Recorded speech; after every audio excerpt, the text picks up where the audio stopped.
Singularity is quite a little oddity, published by Activision of all people.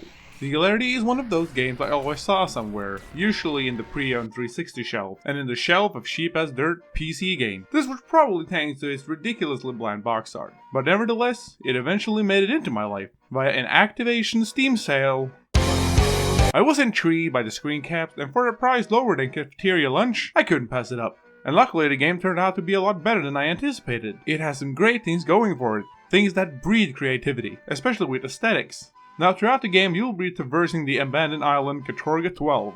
The game's plot is shaped by happenings in both the present and 1955.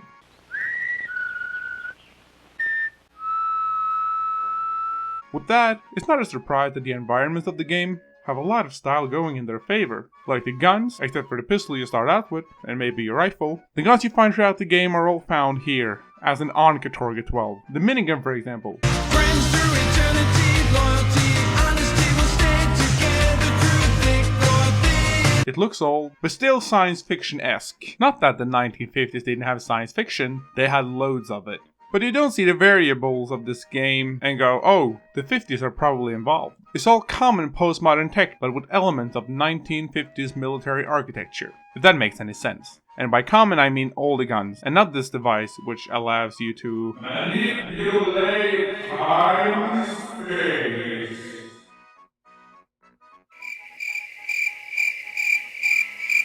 But only this time.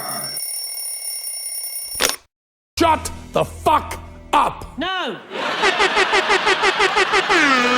This device is the TMD, the time manipulation device, and this is the coolest thing. You see, Singularity has been compared to Bioshock for various reasons and similarities. The audio logs scattered around, stim packs. I used to think these were invented by Bioshock. Pardon me for being ignorant, but Bioshock is the best game. And then the elemental powers you get with the TMD. This is probably as far as the similarities go. The main difference here is that in Bioshock, the plasmids were materialistic, as in you would produce fire, ice, electricity, etc.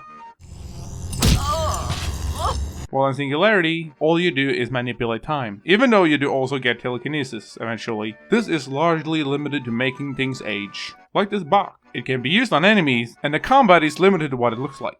It's not quite as fast-paced or as frantic as Call of Duty, nor do the guns pack as much of a punch. Nevertheless, the shootouts are loads of fun thanks to the nice variation in the level, plus a welcome break from the action with some puzzles.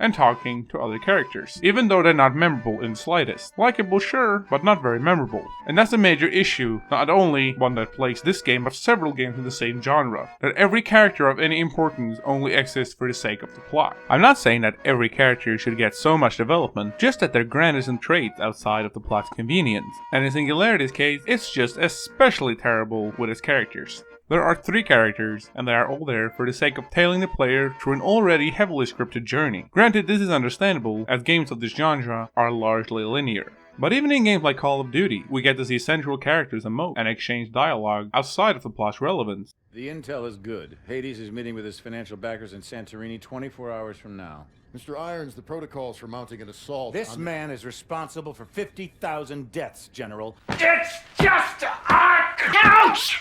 This isn't life!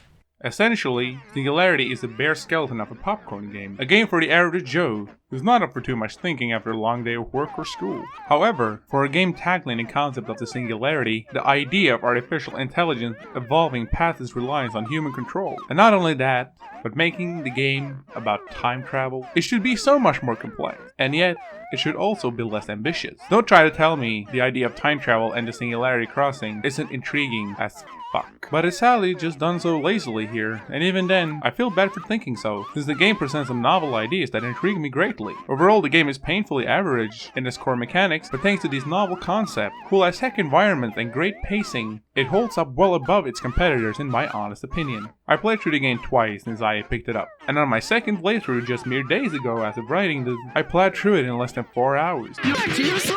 I will sail and stay home for the day, and beat it by dinner time. Roughly 5 hours long if you you take your time. And that could be considered a bad thing, but for a good old Friday night fun, are you keen on having to pick it up the next afternoon and break the pace? 5 to 6 hours is the perfect length for this kind of game for me. And with that, Singularity doesn't have a single dull moment. I enjoyed myself throughout the entire game, which I can't say for many others. So overall, Singularity doesn't have much substance going in its favor. But it has good design with novel ideas, ludicrously cool aesthetics, great pacing and variation. Singularity makes it well above any status as average. Also, from what I can tell, there isn't much singularity in Singularity.